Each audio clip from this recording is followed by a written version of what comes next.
has organized many lectures on contemporary issues by distinguished personalities. On behalf of CGDA, I welcome today's esteemed and distinguished speaker, Shri TCA Raghavan, IFS retired, to deliver a talk on Indo-Pak relation, past, present, future, as a part of lecture series by eminent personalities. I also welcome respected CGDA, additional CGDAs, senior officers and colleagues present here, and also who have joined us through live webcast. I request additional CGDA, Shri P.N. Sukul, to kindly welcome Shri TCA Raghavan by presenting him a bouquet of flowers.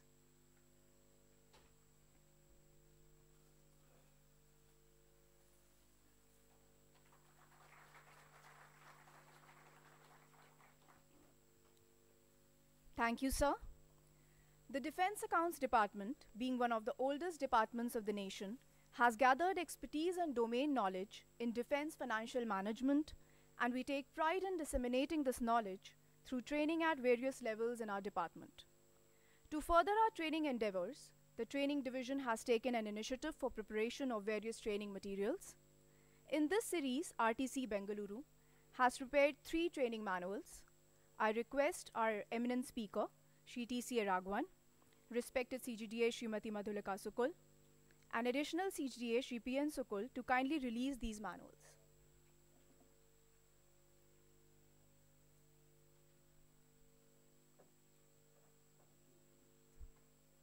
The first manual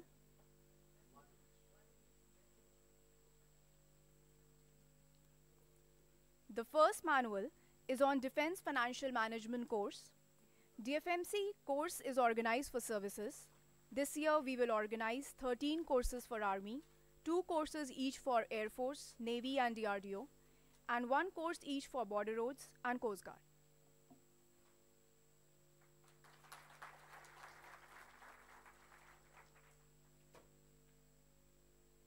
The second manual is on WO orientation reading material.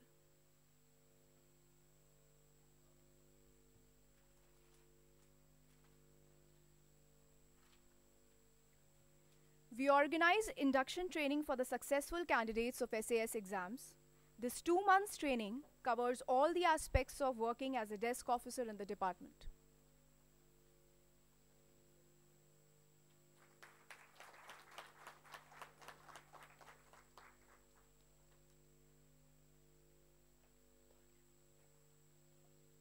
The third manual is on induction training material for clerks and auditors.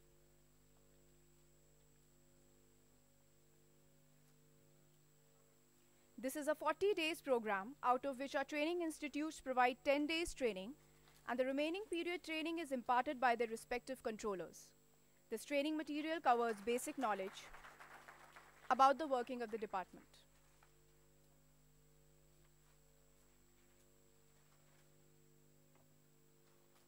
Thank you, sirs and ma'am. This will be a great encouragement and motivation for our training academies to continue their efforts towards creating an efficient and competent workforce. These training materials will be immediately uploaded on our website. We now move on to the main agenda for the day. Shri TCA Raghavan, IFS retired, our distinguished speaker, was the Indian High Commissioner to Pakistan from 2013 to 15. He had earlier served as Deputy High Commissioner in Pakistan from 2003 to 2007 and High Commissioner to Singapore from 2009 to 2013.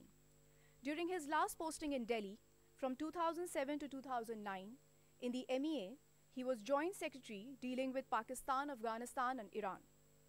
He has also served in Kuwait, United Kingdom, and Bhutan. He was awarded PhD by JNU in 1992 for his dissertation relating to the economic history of India. His current interests include historical research, strategic analysis, and diplomatic and intellectual history of modern India. His first book was published in January 2017. Attendant Lords, Bairam Khan and Abdur Rahim, Courtiers and Poets in Mughal India, which was awarded the Muhammad Habib Memorial Prize by Indian History Congress in December 2017. His latest book, published recently, is entitled The People Next Door, The Curious History of India's Relations with Pakistan. I invite Sir to kindly grace the dais and deliver the lecture on Indo-Pak relation, past, present, future. I request CGDA and additional CGDA to kindly grace the front row in the audience. The audience is requested to ask their questions at the end of the talk. Thank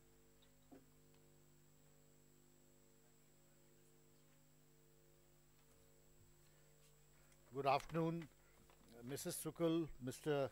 Sukul, ladies and gentlemen. Great pleasure and honor for me to be here today.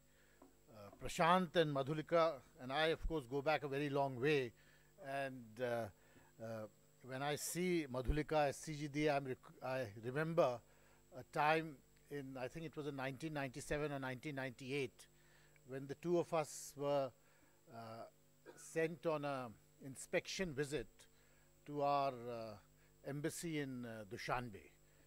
I was then Director of Finance in the Ministry of External Affairs and frankly had no idea at all about finance. I still haven't figured out why I was put in that particular job, but the two of us were sent to inspect the embassy in Dushanbe. And it was in the middle of the civil war in Tajikistan. And from the time we landed till we left about 6 or 7 days later, because the aircraft couldn't take off on time, I don't think there was a single night that we went to sleep without being woken up at least 6 or 7 times by gunfire. Everyone on the streets had arms, and there's something particularly threatening when you see people in civilian clothes carrying automatic weapons, virtually to every street corner. It was an eventful week, I think, we spent over there. Of course, we've known each other for a very long time since we joined the academy together, but Prashant and I worked together when Jaswant Singh was the defense minister and then the finance minister. So it's a great pleasure to be here with you today to talk about India and Pakistan. It's interesting for me to talk to civil servants and colleagues because you can speak more frankly and also move away from the prevailing narratives. And of course, as I was saying just now to Madhulika, there is a voracious appetite for anything to do with Pakistan in India, not just in Delhi, all across India, and there are different views. But there is a considerable gulf between public narratives on Pakistan and the real situation and the real options which exist before any government. So therefore it's nice to discuss this and for me to share my thoughts more candidly than you otherwise can do in public. But when one talks about past, present and future, I'm reminded of one of my predecessors and a distinguished, later to be a distinguished Foreign Minister of India, Natwar Singh. He was High Commissioner in Pakistan, and in his autobiography he writes about thinking about India-Pakistan relations and the history of India-Pakistan relations. And he has this wonderful sentence in his autobiography describing his sentiments as he went to the High Commission in Pakistan for the first time to take over charge.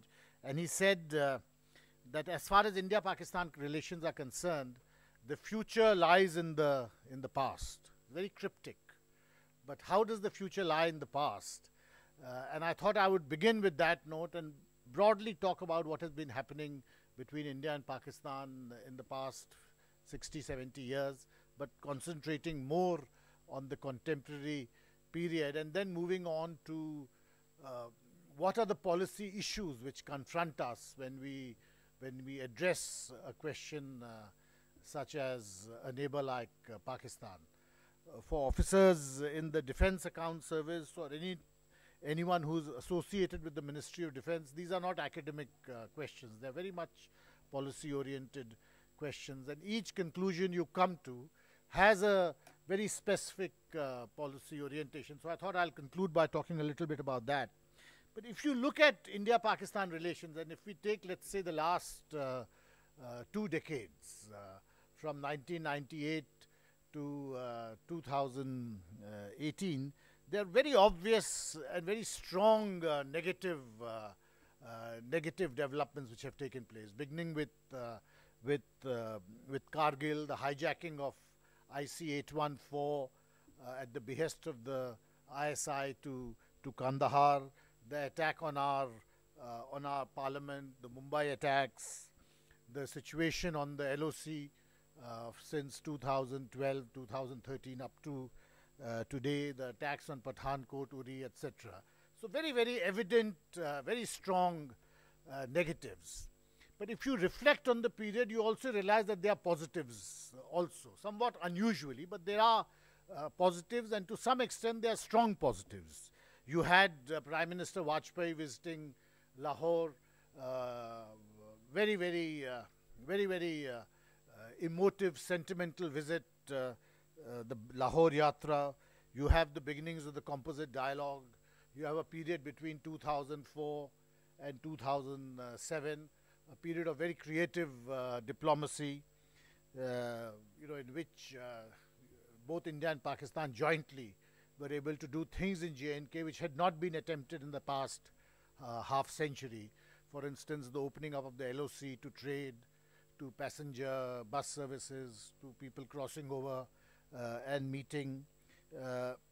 You had a certain advance on trade-related issues in the period 2004 to 2007, and also in 2012, 2013 to some extent. And more recently, in May 2014, you had the presence of the Prime Minister of Pakistan at the swearing in of the NDA government. Prime Minister Modi's surprising visit to Lahore in December 2015. Again, very powerful symbolic decision. So you have positives also.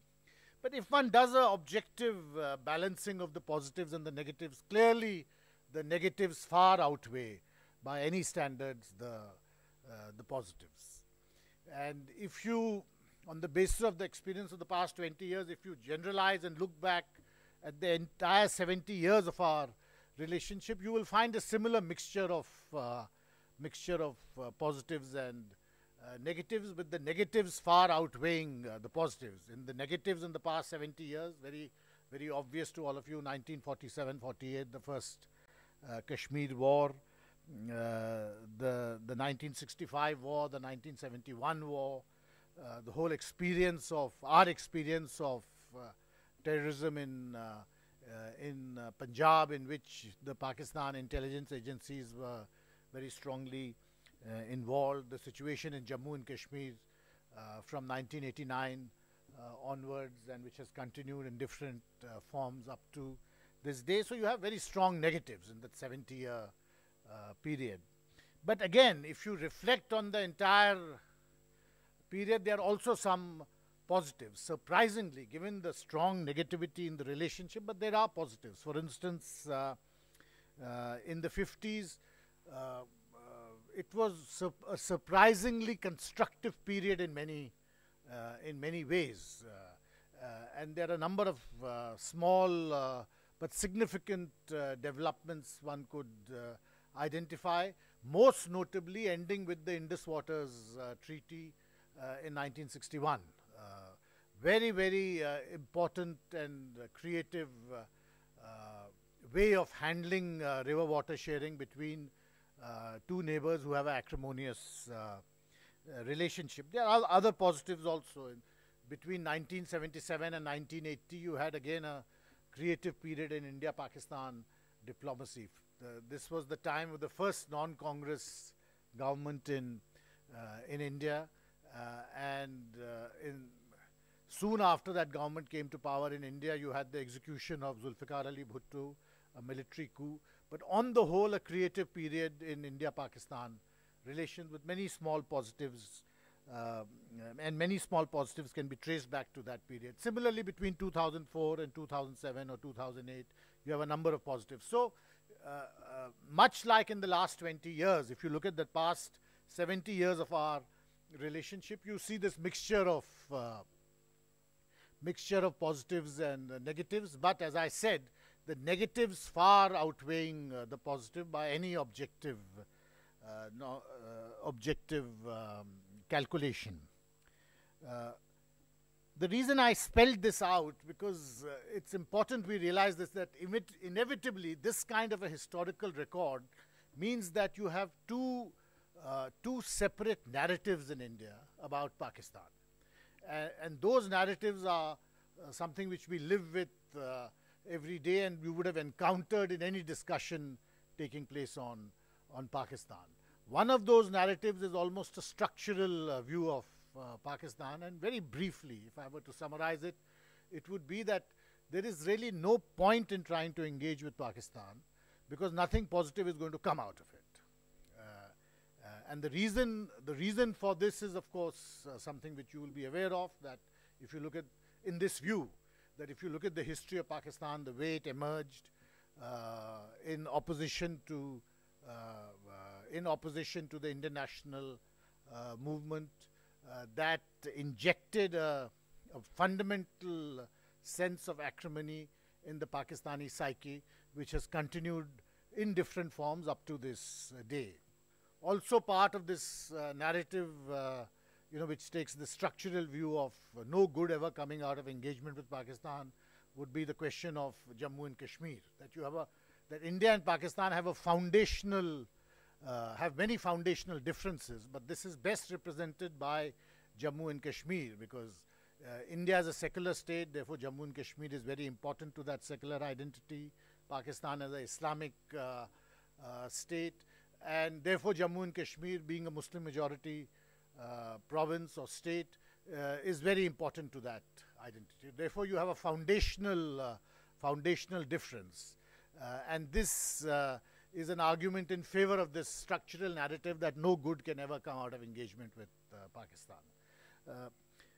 The argument is that K in Pakistan stands for Kashmir. So it's a foundational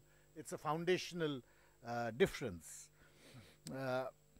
There are, of course, many other examples of this narrative, or to illustrate this narrative, but you will get the point I'm trying to make.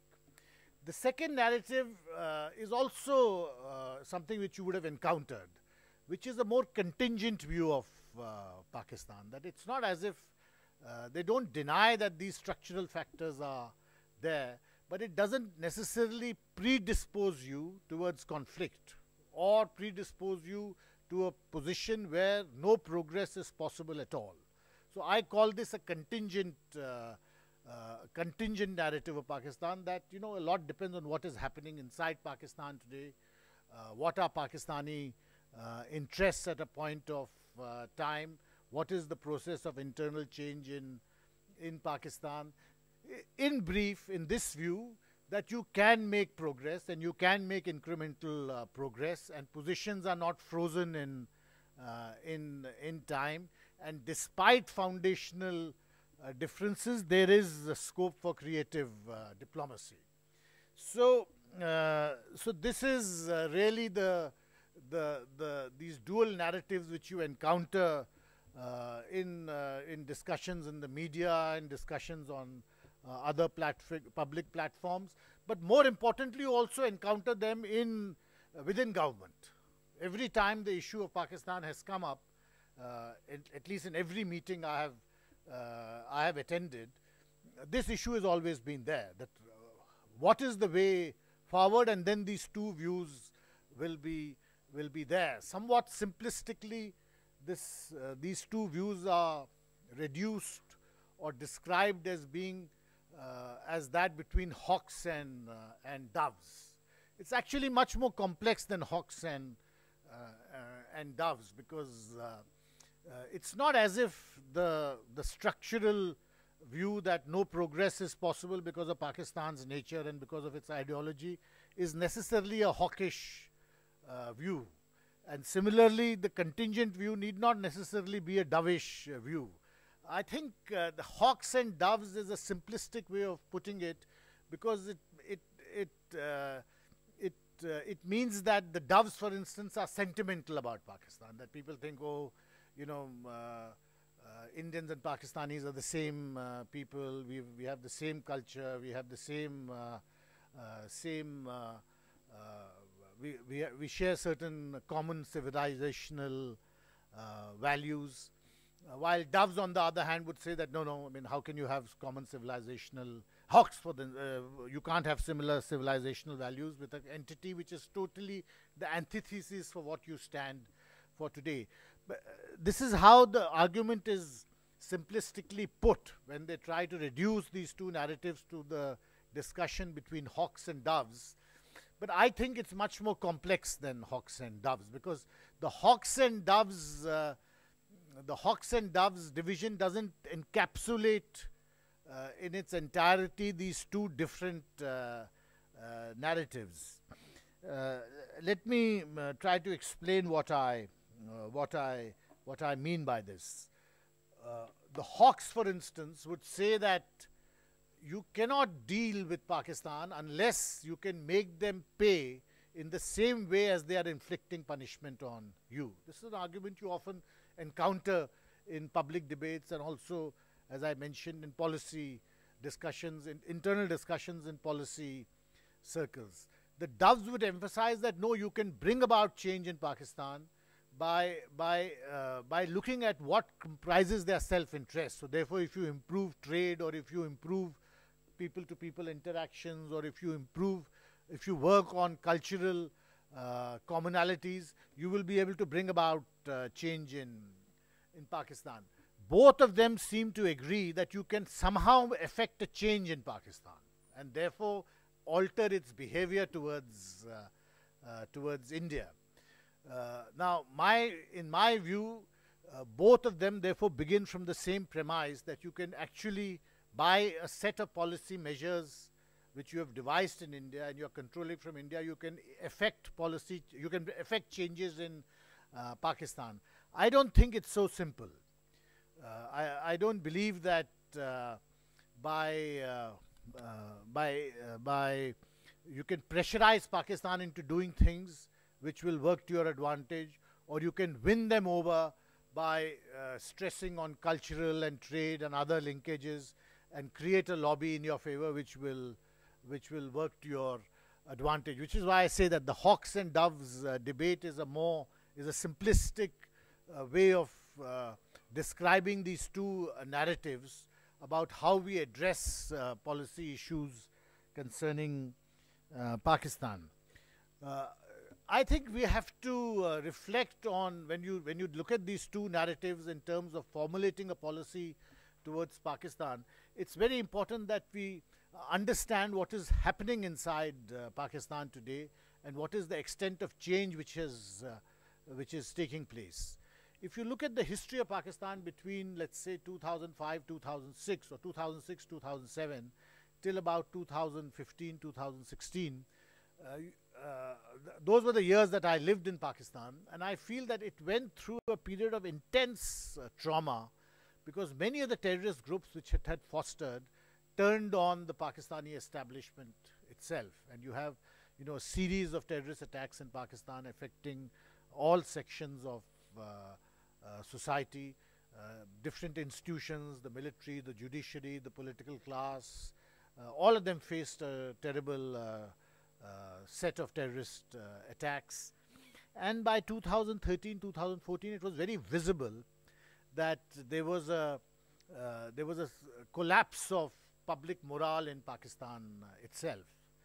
Now, if one looks at this period, this was also the period, roughly, which saw Pakistan appearing to change course from being a military-dominated political establishment. 2007 is the end of Musharraf's period of military rule, and a more civilian-oriented dispensation takes over. And there was this view that now Pakistan is possibly moving into a phase of its history where the military will have a lesser role to play in deciding on its governance. So you had a period of the beginnings of civilian rule coinciding with a period of terrible terrorist attacks. The end result of all this came in 2015, when the Pakistan military, to everybody's surprise, started taking decisive action against terrorists itself. And it was pretty severe action which they took in this Operation Zarb-e-Azb and so on. And for instance, what is not sufficiently taken into account in India, was that it was possibly the strongest use of military firepower inside your own country, in any country in the world since the Second World War. The fact is that that addressed those, I mean, to a great extent, it weakened and damaged and perhaps annihilated those particular terrorist groups which were carrying out attacks inside Pakistan. So simultaneously, you had the rise in the you had a rise in the public esteem in which the military was held, and that process which had begun with the end of Musharraf also now came to an end, and you had a resurfacing of the hold of the military in Pakistan's affairs, and the end result of that was the dismissal of Nawaz Sharif by the Supreme Court, and so on. I trace this history to illustrate the point that the policy options you have for effecting change in Pakistan are very limited. It's a country of 200 million people. It is nationalistic. By and large, they grow enough to feed themselves. They have nuclear weapons. There is very little beyond the point that external powers can do to bring about internal change in Pakistan. So whether you're a hawk or a dove, you cannot bring about the kind of changes you want internally in Pakistan to bring about a change in its India policy. You really have to leave that for the Pakistanis themselves, or the people of Pakistan themselves, to effect that change. So in which case, where are you left with when you evaluate these two different narratives? What particular position policy option should we take vis-a-vis Pakistan? Should we begin with the assumption that there is no point trying to engage with Pakistan, because in the end that engagement will not work? Or should we take the view that maybe there are changes afoot in Pakistan and we should try to devise policy options which further that process of change, or at least don't come in the way of that process of change? This is the dilemma before the government when it decides on Pakistan policy, and this dilemma has been there before every government for many years now, and at different points of time different sets of policy options have been used. This has often led to the criticism of the government of the day that you have an inconsistent policy towards Pakistan. The same criticism was made about the Congress, and the same is being made about the BJP or the NDA today. I would say that we have to be much more realistic and also take into account what are our own national what is at the core of our interests when we try to devise a policy towards Pakistan. And in that, I think it's important that when you evaluate the situation in Pakistan, you take into account the international and regional situation also. I mean, for example, 1979, I mentioned 1979 briefly earlier as a period of an upswing in India-Pakistan relations. But that upswing coincided with a regional and international situation which was dramatically against any improvement in India-Pakistan relations. Because what else happened in 1979? You had the Iranian Revolution, the Shia Revolution in Iran. You had the Soviet invasion of Afghanistan. You had the China-Vietnam border conflict. The regional situation was such that that the improvements in your bilateral relations were not sustainable. If you look at the events of a decade later in 1989, again a very critical year for India-Pakistan relations, because what happened in 1989? The Berlin Wall comes down, the Soviet invasion, the Soviet withdrawal from Afghanistan begins. The first signs of the crack-up of the Soviet Union become evident, and the insurgency in J&K begins from October, November, December 1989 and acquires greater momentum in 1990 and 1991. So again, you have the overlap of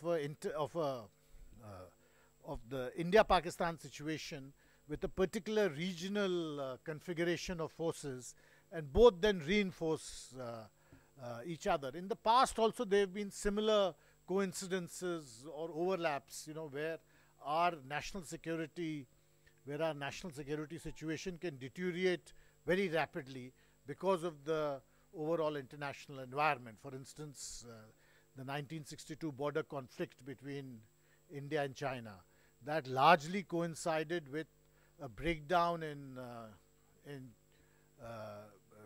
relations between the Soviet Union and the United States over the Cuban missiles issue, as also a deterioration in relations between the Chinese and the Soviet Union. So there was a particular conjunction of factors which explains the conflict with China at that precise time.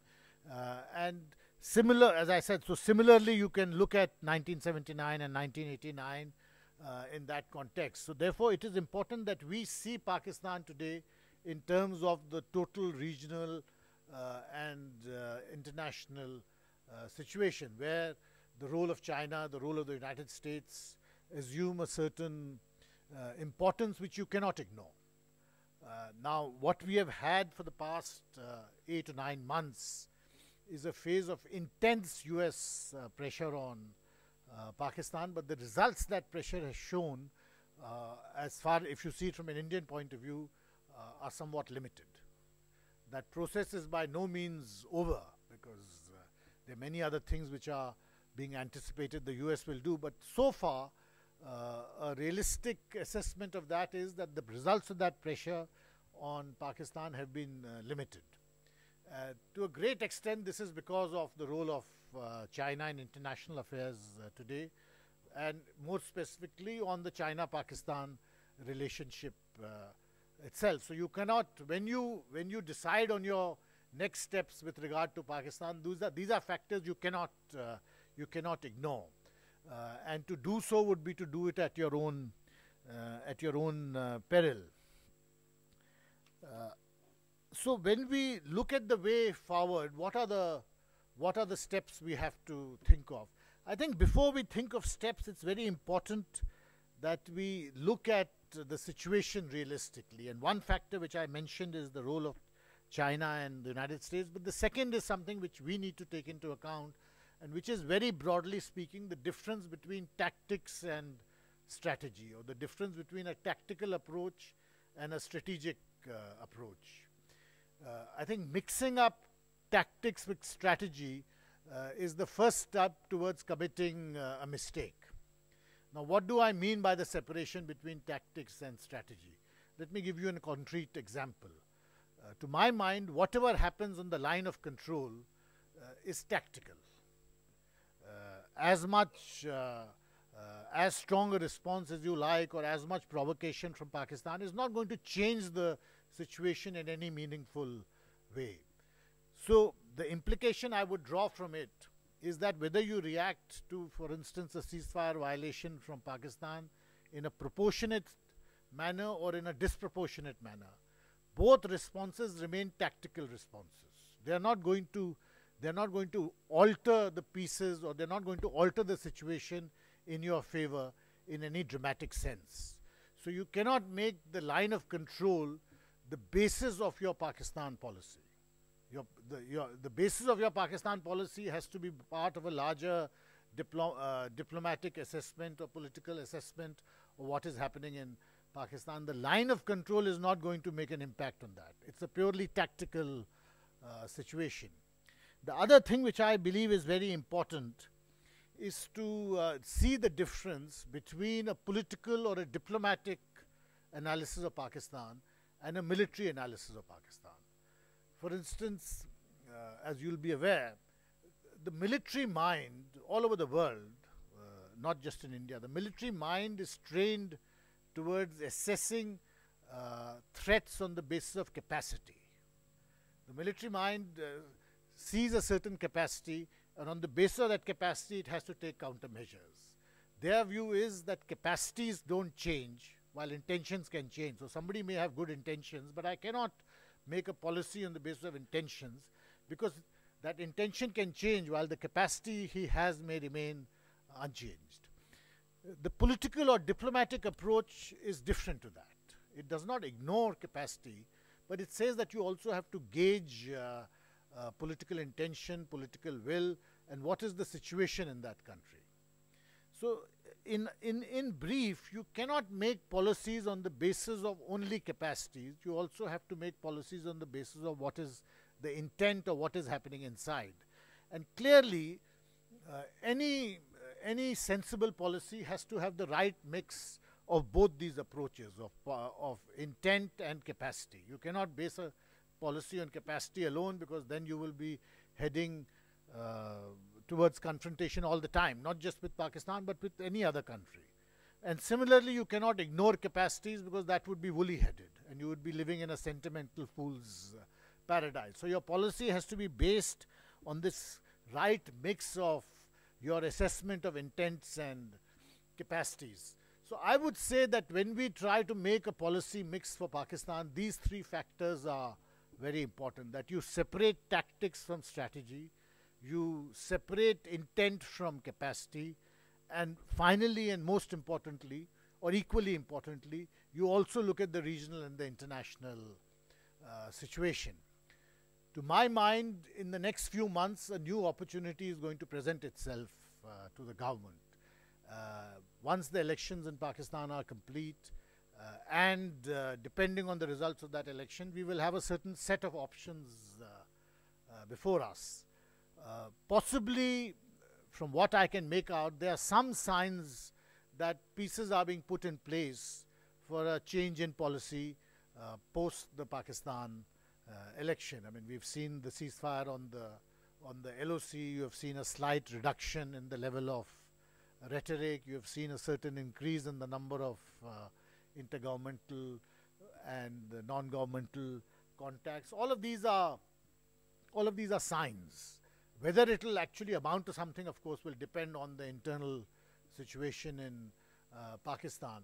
But clearly, I think the calculation is that we have to have a longer-term strategic approach. And that strategic approach means that you build a policy based on your strengths. Now, what are your strengths in Pakistan? Your strengths are certainly not on the LOC. You know, on the LOC, you have a situation like you had with China in Doklam, that China may be a strategic, in strategic terms, a superpower.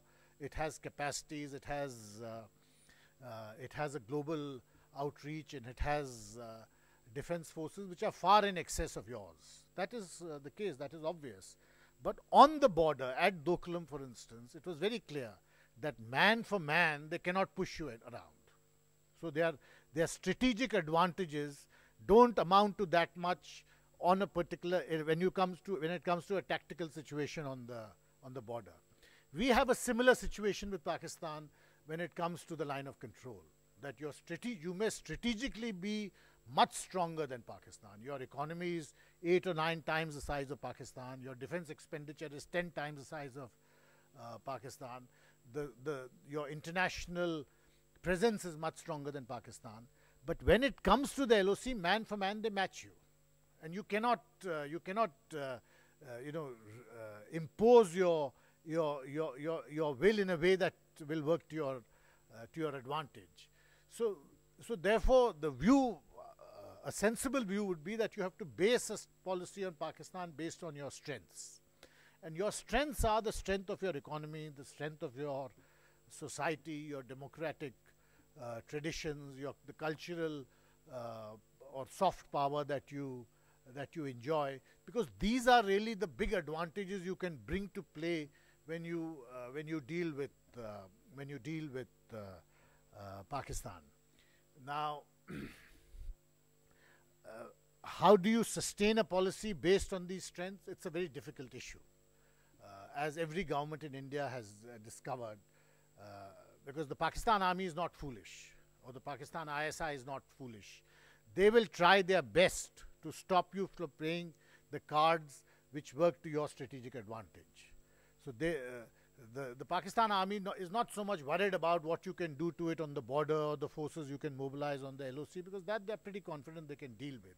Where they are most vulnerable is when it comes to the outreach of Bollywood, or the lure of India as a pluralistic democratic society.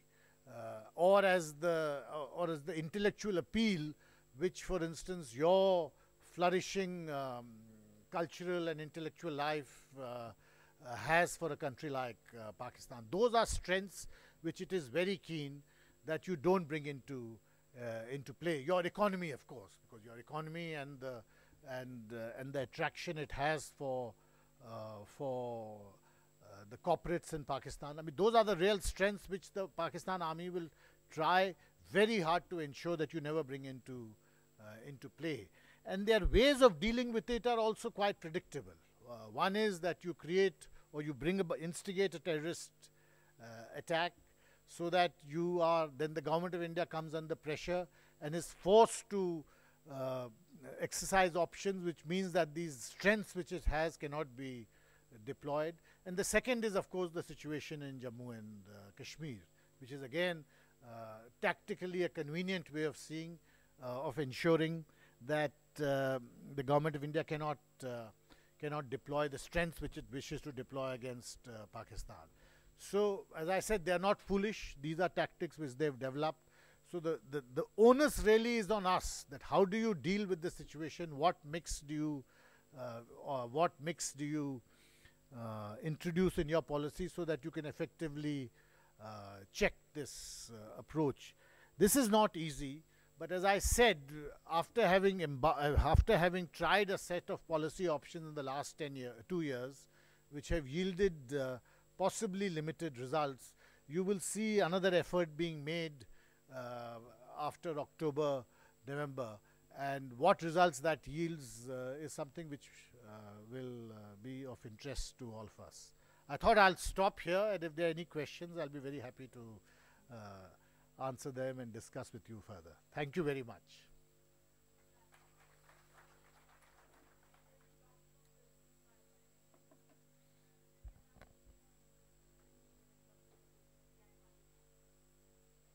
Yes, yes.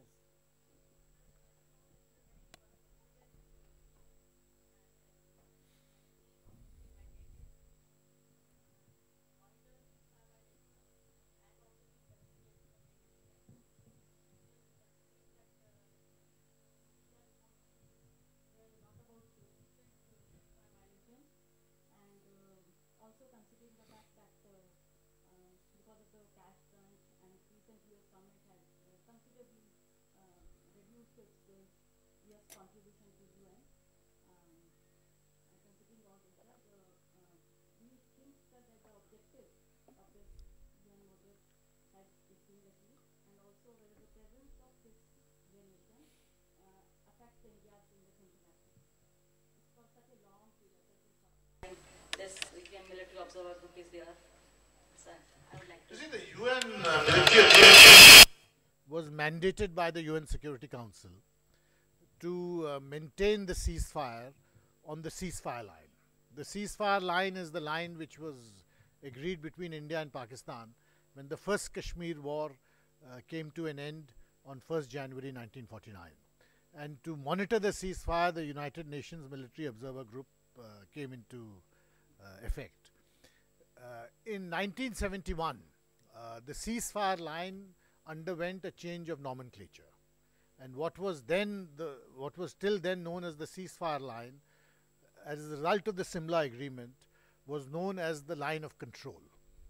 Now, in the Simla Agreement, this was a setback as far as Pakistan was concerned, because what they realized the Indian government had achieved by renaming the line was that all the UN resolutions till then had applied to the ceasefire line, including the United Nations Observer Group. By renaming the line as the line of control, India could take the position which it has, that all that is now in the past, and the United Nations Military Observer Group has no role to play, because the ceasefire line no longer exists. There's a new line called the line of control. That is the position you have taken, and your view has been that the United Nations Military Observer Group has no role at all.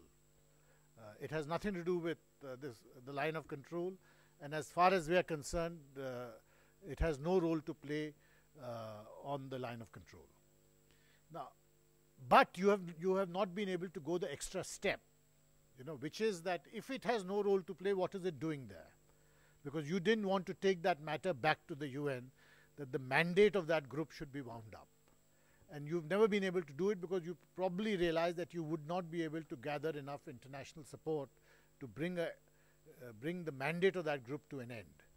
So you live with it in the sense you tolerate it, but you extend to it no role at all as far as anything to do with the line of control is concerned. In Pakistan, it's the other way around. In Pakistan, they see the United Nations Military Observer Group as playing a critical role on anything to do with Jammu and Kashmir. So if there is a violation on the ceasefire, they'll first go and tell them. If there is some other situation in J&K, then the United Nations Military Observer Group is brought into. But it's totally from the Pakistani point of view. So as far as India is concerned, it has no role. So therefore, the utility of that group is near zero, because if it's based entirely on the goodwill of one party and the other party has nothing at all to do with it, there is very little that the group can do. There is, of course, a larger question about the United Nations and Jammu and Kashmir, and we can say that the UN has no role. But just like in the military observer group, that you may say something and not extend that force any cooperation, but the fact is it continues to exist. And so while you can say that the United Nations has no role in Jammu and Kashmir, and we don't agree at all with what it says or the statements it issues, but the fact is it has a presence. And I mean, the most recent example of that is the latest report of the United Nations High Commissioner for Refugees. So you can, blast it as much as you like, but the fact is it's a reality which exists. Yeah. Kanti Bajpayee, he has compared North Korea and South Korea in India and Pakistan. We cannot probably ever to compare the condition of the Koreans with India and Pakistan. But he gave three suggestions. One is that India should look at its neighbor in a more constructive manner, which you have already pointed out. Secondly, he pointed out the role of China, which you have already highlighted in your talk. Thirdly, we need someone like Singapore who can play a mediator in the whole thing. But unfortunately, my point of view is that unless we are able to resolve or address the issue of Kashmir, because every other thing, all other soft measures, whenever taken, whether it's a Bollywood, whether it's a cricket, every other thing, they just collapse if one thing happens at that particular place. So everything revolves around the pivot of Kashmir now. And both of them, I think, are getting tired now that how to resolve that. In Kashmir, they say that there are no, it is not possible for third-party mediation, and role of China get reduced by that. How do you think that, how should we go about it? We have taken a stand that no third party should be mediated. But deep within we know that unless somebody comes, it is not possible to do it. Well, in my view, despite the example of Singapore and North and South Korea, I think the role of third parties in India, Pakistan is limited. Because Kanti Bajpayee lives in Singapore, I think he is giving a greater importance to Singapore in the North-South Korea issue. The fact is this has come about because of a certain, what they call a black swan event, which is totally unexpected, unpredictable, and that is in the form of President Trump. That you embark on a policy without any change in the overall US posture and take a major initiative with North Korea. And it's a black swan event. It may yield good results as these events, as these totally unexpected unpredictable events sometimes do. But I don't think the role of Singapore is as much as possibly, from what I can. Singapore provided no more than a platform, and they were useful because they've had an embassy. The North Koreans have had an embassy there, so they have a minimum relationship. And you can possibly count the number of countries in the world where both the North Koreans and the United States have an embassy. So India is there, Pakistan is there, the Chinese are there, Singaporeans are there, maybe 2 or 3 others, but not too many.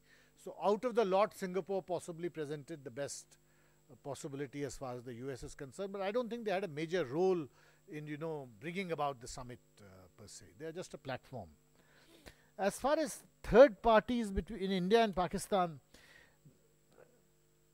you see, for a country like India, if you look at our size and you look at our own internal domestic aspirations and you look at the world around, it's an almost impossible choice to find someone whose good officer's role you will trust.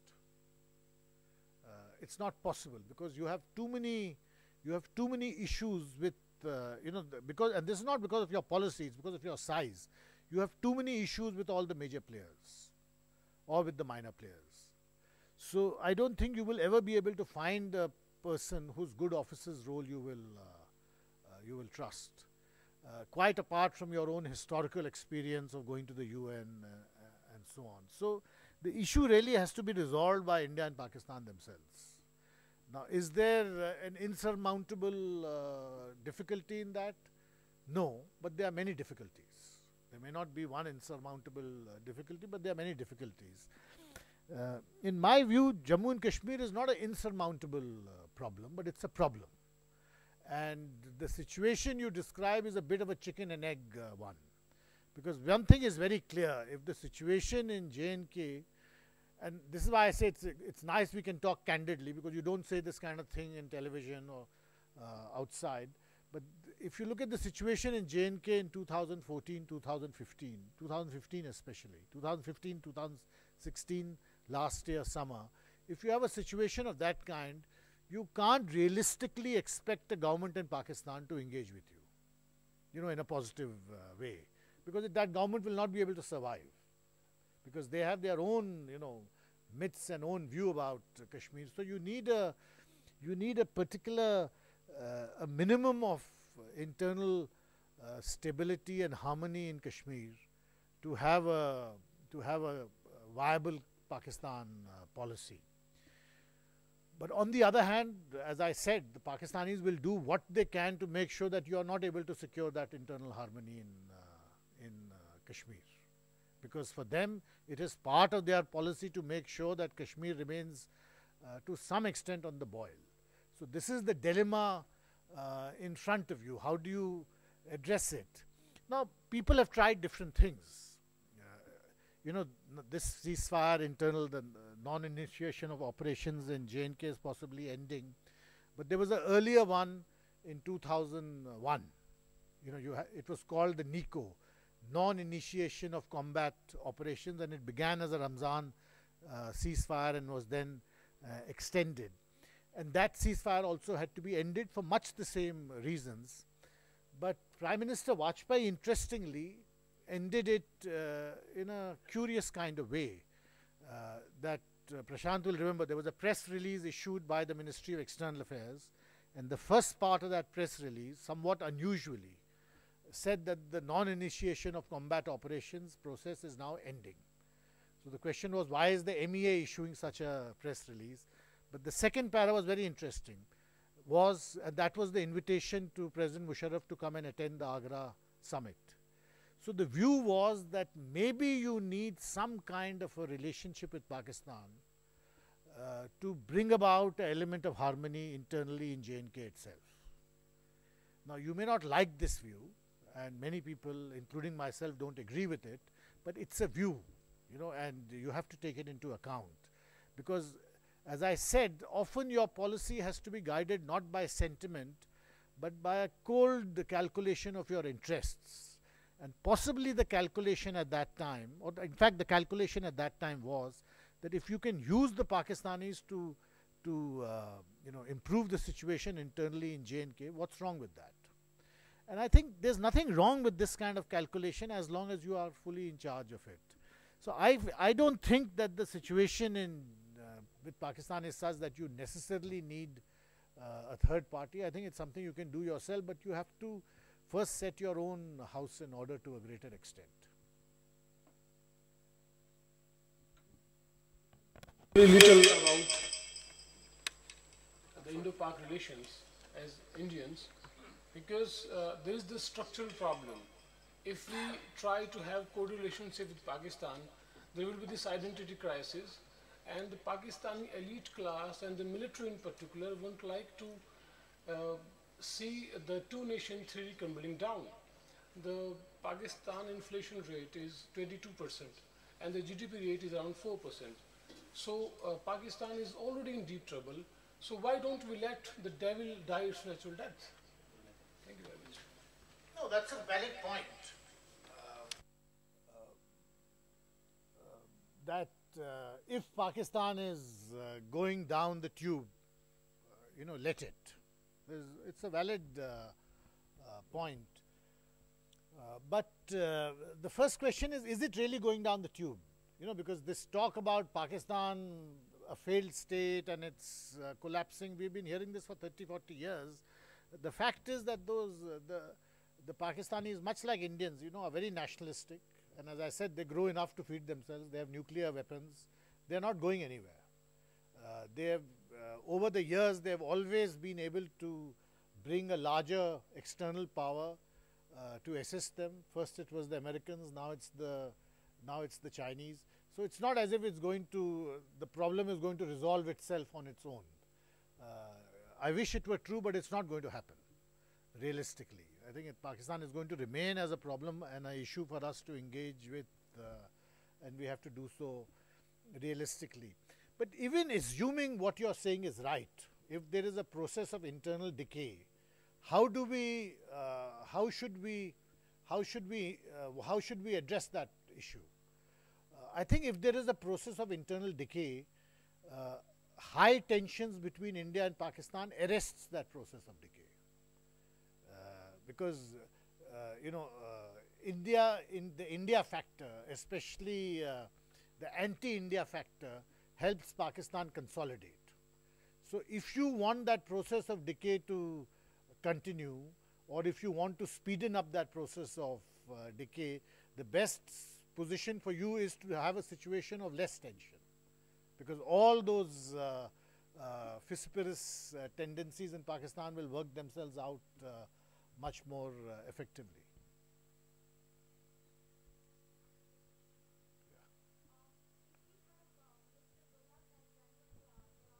Together to write a book.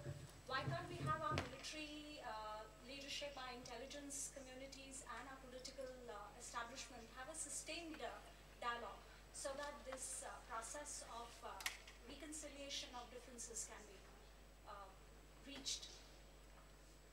Well, you're asking two or three questions. One is that why can't the militaries or the intelligence agencies deal with it? It's very simple. If I was a military general in Pakistan, I wouldn't want to talk to an Indian general because I know he doesn't call the shots.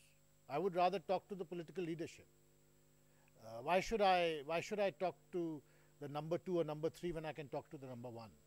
I think that is really the issue which we have faced with Pakistan, that you deal with a prime minister whose relations with the army chief are not good. So the army chief will then try to disrupt whatever he is doing. At the same time, you cannot deal with the army chief because there's also a prime minister. So this internal dysfunction in Pakistan is a major factor in India-Pakistan relations. Now, can everyone come together on the same page and then you have a frank discussion, and maybe it will happen one day. But the reason why it doesn't happen and the reason why it has not happened so far is this situation of the lack of a civil military balance in Pakistan itself. When the civilians and the military in Pakistan can't agree on simple things to do with internal Pakistani politics, how will they possibly agree on something like India? You know, so this lack of internal balance in the internal Pakistani institutions is a major factor in why India-Pakistan relations always periodically break down. And if you see in recent history, Nawaz Sharif, you know, very keen on improving relations with Pakistan, but is held back by the military. Why does the military hold him back? Not because they are opposed to, you know, they may have fundamental differences with India and they need India to maintain their position in society, but it's not as if it's in the military's interest to have high tension with India all the time. The problem is they don't trust Nawaz Sharif to normalize relations with India. It's the lack of trust which is the issue. There have been periods when we've had good relations with Pakistan with military dictators. So, you know, it's not as the military is totally opposed to doing anything. You had good relations with Musharraf. You signed the Indus Waters Treaty with Ayub Khan. So it's not the it's the internal dynamic which is such a big problem for you.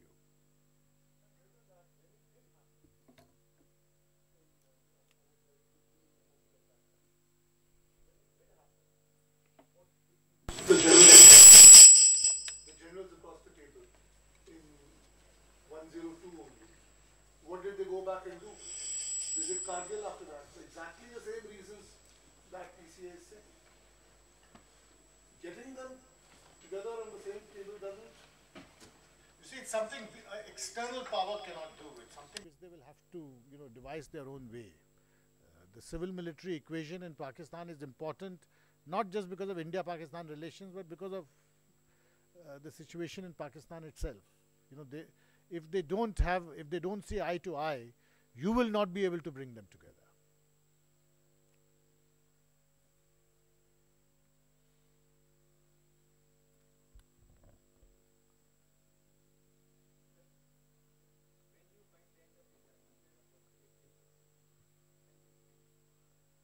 Well, I think it's impossible to predict, but you know, if you look at the past, there's always been a pattern. You have 2 or 3 years of intense hostility, and then there'll be a thaw, and the thaw will set in, and it will be followed by another period of hostility. So there is a cyclical pattern, and I don't see any reason to think that that cyclical pattern will change. As I said, I think in the next few months you may see the beginnings of a thaw. It may happen, not necessarily, but it may. It looks like it, but things may turn out differently.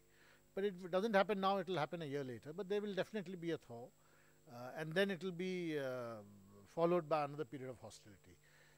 The point is that what is the long-term trend?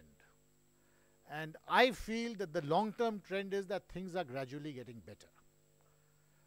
Many people say that no, things are getting worse, but in my view, things are gradually getting better, not because of government policy, but because of overall changes in your, you know, there are so many other changes. For instance, 20 years ago, when India and Pakistan used to have discussions, one perennial issue was that, you know, we should encourage media products to go, and Indian newspapers should be available in Pakistan, and Pakistani newspapers and magazines should be available in India. We should allow films to be seen. Now, technology has made that whole debate irrelevant, you know, because whether newspapers go or not, everyone is reading each other's newspapers, you're seeing each other's films, there's YouTube, there's Netflix, etc., etc. So, you know, these are the major changes on the basis of which I say that things are getting better. I mean, the other thing which is happening, which have nothing to do with policy again, is people traveling. So while Indians and Pakistanis may hate each other sitting in India and Pakistan, their children are the best of friends when they are studying together in New York or wherever. So, you know, these are more objective trends. So I think the cyclical pattern will continue, but I see the long-term secular process as things marginally, slowly getting better. But it's a glacial process.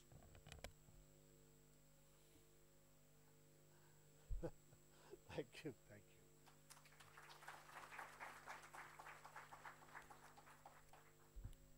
Thank you, sir. I now request CGDA to kindly present a memento to Shri Raghavan.